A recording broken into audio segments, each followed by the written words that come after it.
खत्म हुआ स्टार्स को खेलते देखने का इंतजार, फैंस का संडे बेकार, हुए हेजलवुड और स्टार्क का शिकार। This is Najibul Hasnain, honestly speaking. और मैच तो हार गया इंडिया। और मुझे तो लग ही रहा था, मैंने आपको पहले ही कहा था कि ये जो पर्थ का ग्राउंड है, ऑप्टस स्टेडियम है, इसमें अचानक से आकर किसी भी टीम का खेलना और अच्छा करना बड़ा मुश्किल हो जाता है। और बिल्कुल ऐसे ही हुआ। एक वन साइडेड मुकाबले के बाद इंडिया ने यहाँ शिकस्त का सामना किया और ऑस्ट्रेलिया की एक ऐसी टीम जिसमें उनके स्टार प्लेयर नहीं थे, वो कामयाब हुए। मैच पे तो हम बाद में बात करेंगे, पहले हम एक नेगेटिव रिकॉर्ड है उस पर बात कर लेते हैं, जो कि शुभमन गिल के नाम रहा। शुभमन गिल दुनिया के 9वें ऐसे कप्तान बन गए जिन्होंने हर फॉर्मेट में अपना पहला मैच हारा है। वर्ल्ड कप के बाद आपको याद होगा कि जिम्बाब्वे के खिलाफ सीरीज में पहला मैच उनकी कप्तानी में T20 का हारे। इंग्लैंड में जो सीरीज हुई उसका पहला मैच हारे। और आज 7 विकेटों से वनडे में ये शिकस्त का सामना करना पड़ा शुभमन गिल की कप्तानी में। लेकिन आपकी शुरुआत कैसी हो ये डिसाइड नहीं करता कि आपका level as a player, as a captain कहां रहेगा। डिपेंड करता है अंजाम पर। तो शुरुआत अच्छी नहीं हुई थी, लेकिन उसके बाद हर जगह क्या हुआ। जिस सीरीज की मैं जिम्बाब्वे वाले की बात कर रहा हूं, वो 4-1 से इंडिया जीता, यानी अगले चारों मैच शुभमन ने जिताए थे। इंग्लैंड की टेस्ट सीरीज जो थी उसमें पहला मैच जरूर हारे थे, लेकिन वो सीरीज जिसके बारे में सबको लग रहा था कि फैसला 3-1 आएगा, वहां 2-2 से बराबर किया और सबने अप्रिशिएट किया। यहां पे ये पहला मैच जरूर हारे, लेकिन ये पर्थ स्टेडियम की वजह से, ऊपर से बारिश का स्टार्ट स्टॉप, सारा मजा खराब होता रहा। Frustrating for cricketers. इतना आसान नहीं होता ऐसी सिचुएशन में बार बार अंदर बाहर करना, आपका कंसंट्रेशन खराब होता है। लेकिन इसके आगे जो मैचेस हैं वहां इंडिया के पास पूरी सलाहियत है कि वो स्ट्रांगली कमबैक करे और जीत भी सकता है। एडिलेड में रिकॉर्ड ऑलरेडी बहुत अच्छा है, बहुत अच्छा खेलते हैं, विराट कोहली का तो बड़ा फेवरेट ग्राउंड है। फिर उसके बाद आ जाइए आप सिडनी, जिस तरह की इंडिया की स्ट्रेंथ है उनको सूट करता है, तो कमबैक तो कर सकता है, इसमें कोई दो राय नहीं है। असल बात यह है कि आज ऑस्ट्रेलिया ने ये मैच जीत के अपना कमांड दिखा दिया। उन्होंने कहा है कि आप अच्छी टीम जरूर होगे, लेकिन भाई हमको हारना पसंद नहीं है। और इस टीम के साथ जिसमें वो डेब्यू करा रहे हैं, स्टार प्लेयर्स मिसिंग हैं, की प्लेयर्स मिसिंग हैं, उनके साथ भी वन साइडेड मुकाबले के बाद इस मैच में कामयाबी हासिल की। मैच में हुआ क्या वो आपको जल्दी से बता देता हूं। मैच में ऑस्ट्रेलिया ने टॉस जीता और छूटते ही फील्डिंग का फैसला किया, बिकॉज उनको मालूम था यहाँ 1-2 दिन से बारिश चल रही थी, आज भी बारिश के चांसेस थे। उनको पता था कि डकवर्थ लुइस जब अमल में आएगा तो चेस करने में फ़ायदा होगा और रिलेटिवली आसान टारगेट मिलेगा, और बिल्कुल ऐसा ही हुआ। मैच जो है स्टार्ट स्टॉप होता रहा। एक पॉइंट पे मुझे ऐसा लगा था कि अब मैच नहीं हो पाएगा, लेकिन फिर भी जो ग्राउंड स्टाफ है और इनका जो ड्रेनेज सिस्टम है बहुत ज़बरदस्त है, तो मैच हुआ। और India only manage to score 136 for 9। 26 over का मैच हो गया था और डकवर्थ लुइस के बाद फिर ऑस्ट्रेलिया को जीतने के लिए 131 रन का टारगेट मिला था, जो उन्होंने बड़ी आसानी से पूरा किया। मैच में शुरुआत से बात करें तो आज सब देखना चाहते थे रोहित शर्मा और विराट कोहली से कुछ स्पेशल, लेकिन ऐसा नहीं हो पाया।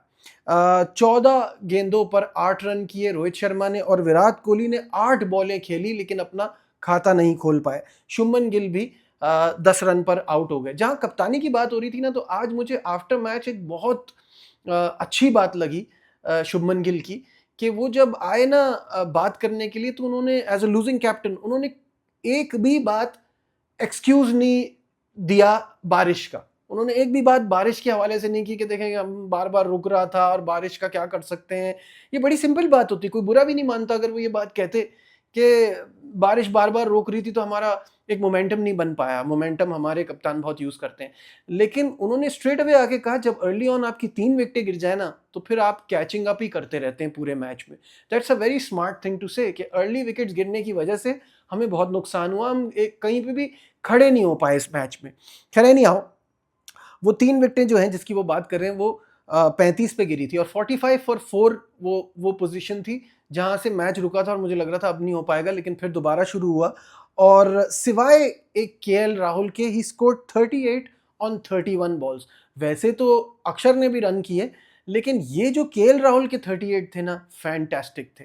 मैं दिन ब दिन देख रहा हूँ जो मैच्योरिटी केएल राहुल शो कर रहे हैं ना हर फॉर्मेट में, इट्स जस्ट अनबिलीवेबल। मुझे बहुत मज़ा आ रहा है उनकी बैटिंग देखने में, और आज भी वो बहुत अच्छा खेले। बट ओवरऑल आपके सामने है कि 136 फॉर 9। हाँ, जो कल मैंने टीम बताई थी उसमें मेरे हिसाब से कुलदीप यादव होने चाहिए थे, लेकिन मैंने एक मार्जिन दिया था कि यहाँ वॉशिंगटन सुंदर भी हो सकते हैं क्योंकि उन पर थोड़ा ज़्यादा भरोसा है। अब अगला मैच जो है एडिलेड में है, वहाँ मुझे नहीं लगता कि कुलदीप को खिलाएंगे, क्योंकि उसकी साइडें बहुत छोटी हैं, तो वो हो सकता है उनको ये डर ना हो कि पिटाई लग जाए। तो सिडनी में ज़रूर कुलदीप होंगे। एक प्लेयर है जिसमें मैं हमेशा हैरान होता हूँ, और वो है हर्षित राणा। हर्षित राणा को पता नहीं, आई डोंट नो क्यों इतना ज़्यादा जो है वो हर्षित राणा पे भरोसा है। कल भी मैंने कहा था कि हर्षित राणा को खिला रहे हैं तो कोई रीज़न नहीं हो सकता कि उनको खिलाए, मेरी प्लेइंग 11 में उनकी जगह नहीं बनती। बट एनी हाउ, खैर ये टारगेट इतना कम था कि इसमें ज़्यादा कुछ किसी को करने की ज़रूरत नहीं थी। जॉश फिलिपी अच्छे प्लेयर नज़र आए, 37 उन्होंने किए, बट एक्चुअली जो स्टार थे मैच के वो थे मिचेल मार्श, और मिच मार्श ने 46 किए और वो प्लेयर ऑफ द मैच भी करार पाए।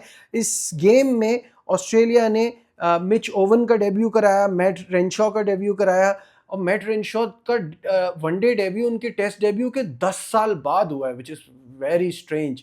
But any how, Nitish Kumar Reddy का इंडिया की तरफ से आज ओडीआई डेब्यू हुआ। तो ये थी पोजीशन। 29 बॉल पहले 7 विकेटों से ऑस्ट्रेलिया ने ये मैदान मारा, और अब सीरीज और मज़ेदार होगी क्योंकि इंडिया भी कमबैक की कोशिश करेगा, और अब जो कंडीशंस हैं वो थोड़ी इंडिया को ज़रा ज़्यादा सूट करेंगी रिलेटिवली टू पर्थ। ये ज़रा मुश्किल होता है किसी भी विजिटिंग टीम के लिए। एनी हाउ, अब ये तो बात हो गई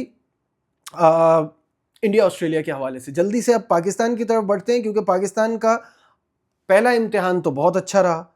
दूसरे इम्तिहान की जो है वो बात यहाँ हम करेंगे, और उसके लिए किस तरह की पिच है वो तो कल ही पता चलेगा, लेकिन हमने एक फार्मूला बना लिया, हम उसी फार्मूला से आगे पीछे नहीं होंगे। और थोड़ा सा उस फार्मूला को देखते हुए आज जो है वो प्रेस कॉन्फ्रेंस की अज़हर महमूद ने, और अज़हर महमूद ने आज से तकरीबन 1 साल पहले कहा था कि हमारे पास वर्ल्ड क्लास स्पिनर नहीं है। आज की इस प्रेस कॉन्फ्रेंस में उन्होंने कहा है कि हो सकता है हम एक फास्ट बॉलर खिला के तीसरा स्पिनर डाल लें। बदलता है आसमान रंग कैसे कैसे। क्या मतलब है कि कोई, आई मीन, बड़ी हैरत होती है मुझे ये सब देख के ना, कि या तो आपका विजन नहीं है, या आपको आपकी आंखों के आगे अंधेरा छा गया था जब नोमान और साजिद जो है वो परफॉर्मेंस दे रहे थे। This is weird. खैर नहीं हाउ, अब हम इतनी लंबी बात करेंगे तो बहुत टाइम लग जाएगा पुरानी बातों में। लेकिन अभी उन्होंने ये एडमिट किया है कि जो 6 होम के मैचेस हैं ये बड़े इंपॉर्टेंट हैं, और अगर हमें WTC का फाइनल खेलना है तो कम से कम घर के मैचेस तो हमने जीतने ही होंगे। हमने हिकमत अमली बनाई हुई है, वही रटे रटाए जुमले, 20 विकेटें लेनी है, और 20 विकेटें जो लेता है वही मैच जीतता है, और हमारी प्लानिंग है पिच देख के डिसाइड करेंगे, ब्ला ब्ला ब्ला। वही इसी तरह की सारी बातें उन्होंने की है। माकरम जो है, जिन्होंने पिछले टेस्ट मैच में बहुत ही वाहियात कप्तानी की थी, उन्होंने कहा है कि हम चैलेंज अब ज़रा बेहतर तरीके से समझ गए, हमें पता है कि स्पिन का चैलेंज वहाँ भी था, यहाँ भी रहेगा। और उन्होंने कहा, पिच देख के उन्होंने कहा है कि ऐसी कंडीशन में खेलना हमेशा मुश्किल होता है। हमें अगर अच्छा करना है इस साइकिल में तो हमारी एशिया में 3 सीरीज़ हैं, उनमें हमें अच्छा करना होगा, तभी हम कुछ आगे कुछ एक्सपेक्ट कर सकते हैं कि हम बेटर करेंगे। दूसरी बात यह कि केशव महाराज की उन्होंने तस्दीक कर दी है कि वो फिट है एंड अवेलेबल फॉर सिलेक्शन। तो बहुत ही एक्साइटिंग मुकाबला होगा, देखते हैं कैसा होता है। आप क्या सोचते हैं ज़रूर बताइएगा। और हाँ, आज के इंडिया ऑस्ट्रेलिया के मैच में एक और बड़ा मज़ेदार लतीफ़ा हुआ था, वो ये कि जो बॉलिंग मशीन है स्पीड गन, उसने जो स्पीड बताई वो मैं एक बार देख भी लेता हूँ क्या बताई थी। हाँ, स्टार्क की गेंद की स्पीड बताई थी 176.5।